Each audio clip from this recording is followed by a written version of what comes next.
Hello everybody and welcome back to my continuation of Through the Looking Glass. Chapter 8.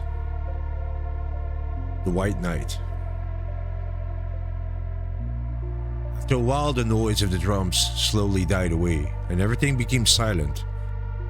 Alice lifted her head and saw that she was alone, but there, lying at her feet, was the plate on which she had tried to cut the plum cake. "So I didn't dream the lion and the unicorn then," she said to herself. "But oh dear, perhaps we're all part of the same dream. I do hope it's my dream and not the Red King's. I don't like belonging to another person's dream." At this moment there was a loud shout, and the king and the knight in red armor came riding through the forest towards her. Just as he reached her, the horse stopped suddenly. "You're my prisoner," the Red Knight cried as he fell off his horse. Alice was more worried for the knight than for herself, but he got up and slowly climbed back on his horse. He began again to say, "You're my..." But then another shout rang through the forest. Alice looked around in surprise. This time it was a White Knight. He rode up to Alice, and when his horse stopped, he too fell off at once. He got on again, and then the two knights sat and looked at each other silently. Alice watched them both, feeling very puzzled. "She's my prisoner, you know," the Red Knight said at last. "Yes, but then I came and saved her," the White Knight replied. "Well, we must fight for her then," said the Red Knight, and he began to put on his helmet, which was in the shape of a horse's head. When the White Knight had got into his helmet as well, the two began fighting each other very noisily. Several times one knocked the other off his horse, but then always fell off himself. Alice got behind a tree, where she could watch more safely. When the noise their armor makes when they fell off, she said to herself, "And how calm the horses are. They just stand there like tables, like the knights get on and off." The battle ended when they both fell at the same time. Then they shook hands and the Red Knight got on his horse and rode away. The White Knight came up to Alice. "I won that battle easily, didn't I?" he said. "I don't know," said Alice uncertainly. "I don't want to be anybody's prisoner. I want to be a queen." "So you will, when you've crossed the next brook," said the White Knight. "I'll see you safe to the end of the wood, and then I must go back, you know. That's the end of my move." "Thank you very much," said Alice. "May I help you take off your helmet?" It was difficult to do, but at last the helmet came off. "Ah, that's better," said the knight. He pushed back his long, wild hair with both hands and turned his gently face and large, sad eyes to Alice. He was a very strange-looking soldier, Alice thought. His armor fitted him very badly, and he had a great many things fastened to himself and to the horse. There was also a small wooden box on his back, which was upside down. "I see you're looking at my little box," the knight said in a friendly voice. "It's my own invention to keep clothes and sandwiches in. You see, I carry it upside down, and then the rain can get in. But the things can't get out," Alice said gently. "Did you know that the top was open?"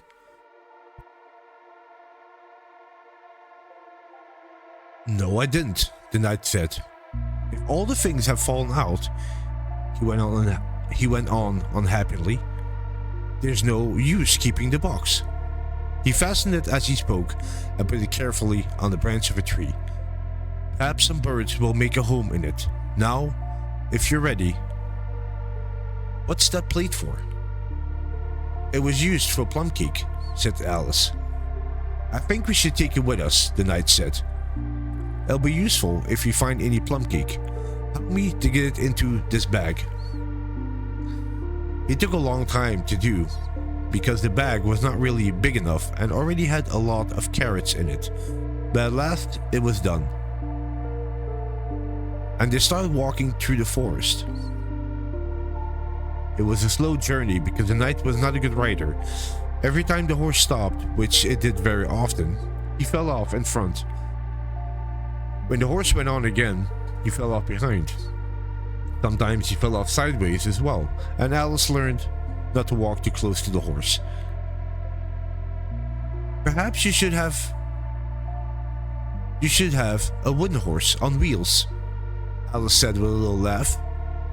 She helped him get back on his horse for the 7th time. Do you think so? The knight said seriously. Yes, I'll get one. 1 or 2, several. As they went, the knight told her about his many inventions. Alice listened with great interest, but found most of them hard to understand. She was thinking about his invention for turning fish eyes into buttons, when she saw, to her surprise, that he had reached the end of the forest. You are sad, the knight said in a worried voice. Let me sing you a song to cheer you up. Is it very long? Alice asked. She felt that she had heard a great many poems and songs that day. It's long, said the knight, but it's very beautiful. Everyone that hears me sing it, either they cry or... He stopped suddenly. Oh, what? Said Alice. Or they don't, The song is called I'll Tell You Everything I Can't. It's about an old man that I met one summer evening long ago while sitting on the grass. Years afterwards, Alice could still remember very clearly those strange moments. The knight's gentle smile as he sang, the sunlight shining on his armor, the horse quietly moving around, and the black shadows of the forest behind. She stood and listened very carefully, but she did not cry. It was a sad song, certainly, and as the night came towards the end, he seemed lost in his own sad dreams. And now, if accidentally I put my fingers into glue, or tried to push a right-hand foot into a left-hand shoe, or if I drop upon my toe a very heavy glass, I cry as it reminds me so of that old man I used to know, whose face was kind, whose face was slow, whose hair was whiter than the snow, who shook his body to and fro, and whispered words both sad and low, that summer evening long ago, while sitting on the grass. As the knight sang the last words, he began to turn his horse around to go back into the forest. You've only a little way to go, he said, down the hill and over the brook, and then you'll be a queen. Thank you very much for coming so far, said Alice, and for the song, I liked it very much. I hope so, the knight said worriedly, but you didn't cry very much. They shook hands and the knight rode slowly away into the forest. Alice stood and watched him for a while. It won't be long before he falls off again, she said to herself. Yes, there he goes, right on his head as usual, but he doesn't seem to mind a bit.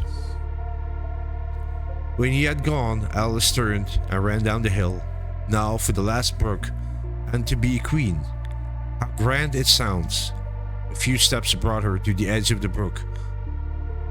The 8th square at last, she cried as she jumped over and sat down to rest on the soft green grass. At once she felt something very heavy on her head.